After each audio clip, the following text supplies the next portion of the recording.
आपके ख्याल में नेगोशिएशन फेलियर की सबसे बड़ी वजह क्या है? हाँ हाँ शाबाश, इसका एक लफ्ज, हाँ स्टिफनेस, इसका एक अच्छा सा लफ्ज बताएं। और कोई एक लफ्ज और अच्छा सा बताएं, वो बताएं जो मेरे दिल में है। ईगो। ईगो। तो मेरे जाती ख्याल के अंदर लीडर की कोई ईगो नहीं होती, लीडर की बेइज्जती नहीं होती, बेइज्जती होती नहीं उसकी, क्योंकि आपको पता है बेइज्जती होती क्या है? नहीं, बेइज्जती जरा तो उसको समझिएगा जरा प्लीज, नाजुक बात है। ईगो, मेरी देखें, ईगो की 1000 डेफिनेशंस और होंगी। I know since we are recording it this message may go all over the world, तो हो सकता है बहुत सारे लोग ईगो की नई डेफिनेशंस बताएं जो मेरी अंडरस्टैंडिंग है। उस एक पर्सपेक्टिव के अंदर ईगो का मतलब यह है considering yourself what you are not and then trying your hard to protect that thing. अस्सी जट उन्ने हैं, अस्सी जट उन्ने हैं भाईजान, असी साडा ए अकीदा है। मैं head of the department of surgery हूं। Are you head of department of surgery? अगर अभी आपका एक्सीडेंट हो जाए, अल्लाह नाम, किसी का एक्सीडेंट हो जाए और उसको हेड इंजरी हो के और वो वेंट के ऊपर पड़ा हो, किधर गया head of department of surgery भाईजान? It's only a software which is in your mind. किधर गया? मैं जट हूं, मैं फलां हूं, मेरा वो अकीदा है, मेरा ये अकीदा है। दिस इज, गौर से सुनिएगा मेरा फिक्रा, considering yourself what you are not and then trying to protect it. मैं वार्ड का प्रोफेसर हूं, you are actually not. आपका नाम जावेद इकबाल है, आप जावेद इकबाल हैं, आपको रिस्पॉन्सिबिलिटी दी गई है head of department of surgery की, जो कुछ अरसे के बाद आपसे ले ली जाएगी और आपसे पहले भी एक बंदे को दी गई थी। So if I am head of department of surgery, I forget that I am Javed Iqbal. अगर मेरे हेड ऑफ डिपार्टमेंट सर्जरी के ऊपर कोई हट लगा, जरा सा भी दब्बा आया, यानी यह कि मैं कमरे में आया था, उठ के खड़ा नहीं हुआ, ऐसी की तैसी इनकी जरूरत क्या हुई खड़े। इसका नाम ईगो होता है। Ego is protecting your understanding about yourself which you are not.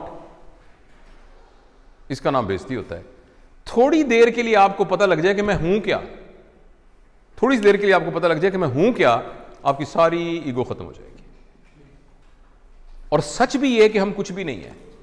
और अगर आप इजाजत दें और थोड़ी देर के लिए ट्राई करना चाहें, मैं जरा मास्क ले लूं क्योंकि मैं आपके जरा करीब आ रहा हूं 6 फुट के डिस्टेंस से।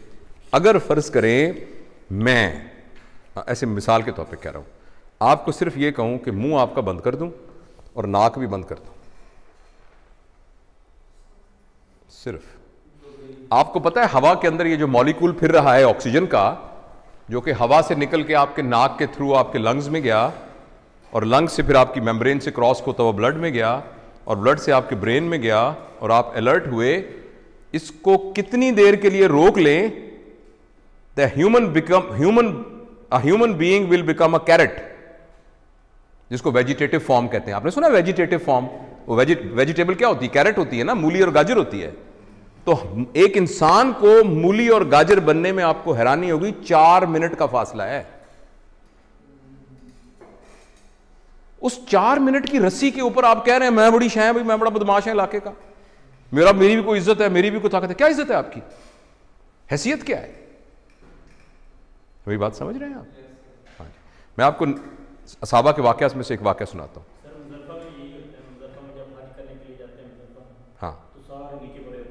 सारे नीचे पड़े थे। अल्लाह ने तरबियत का एक निज़ाम बनाया हुआ है। नबी करीम सल्लल्लाहु अलैहि वसल्लम के ज़माने के काफ़ी ज़माने के बाद जब लोगों के पास पैसा वैसा आ गया था, थोड़ी हुई थी, तो एक ज़माने के पता है उस्मान का ज़माना था या अली का या बकर का रज़वानुल्लाह अलैहिम अजमाइन, तो किसी बात पर एक सहाबी ने कहा मेरी भी कोई इज़्ज़त है। तो एक सीनियर सहाबी पड़े थे, उन्होंने उनकी दाढ़ी पकड़ ली था। कहने लगे तुमने क्या कहा? ये क्या कहा तुमने सुना नहीं? इज़्ज़त तो अल्लाह और अल्लाह के नबी की है, तुमने कैसे कह दिया? एक तुमने उसके हाथ काटन कांप रहे, वो तरबियत याफ्ता लोग थे, वो टांगे कांपनी शुरू हुई। उसने कहा मुझे माफ करें, ये कैसे मेरे दिल में क्या आ गया? और हम कह रहे हैं मेरी बेइज्जती हो गई क्योंकि मैं वार्ड का असिस्टेंट प्रोफेसर हूं। राइट? जो ट्रू लीडर होता है ना, ट्रू लीडर, वो अपने आप को फॉल्स आइडेंटिफिकेशन से बचा के रखता है। वो ये कहता है कि मैं यहां का लीडर हूं, मेरी रिस्पॉन्सिबिलिटी में ये आया है, मैं ये नहीं हूं जो सही लीडर है। तो उसके अंदर ईगो नहीं होती। जब ईगो नहीं होती तो बेइज्जती नहीं होती। तो मैं अगर कोई भी उठ के खड़ा नहीं हो रहा, मैं तो अपने आप को समझ नहीं रहा इस काबिल के मेरे लिए कोई खड़ा हो, तो मैं तो महसूस भी नहीं करूंगा इस बात को, अगर मैं ये समझ रहा हूं। और अगर मैं ये समझ रहा हूं कि नहीं मेरी एक हैसियत थी, उठ के क्यों लोग खड़े हुए, तो मेरी बड़ी बेइज्जती हो जाएगी। और इस बात पर कि आप उठ के खड़े नहीं हुए, हो सकता है मैं नहीं वर्कशॉप लेता, कहते बैच ही बड़ा अजीब है जी, उठ के खड़ा ही नहीं हुआ ऐसा। ये डिपेंड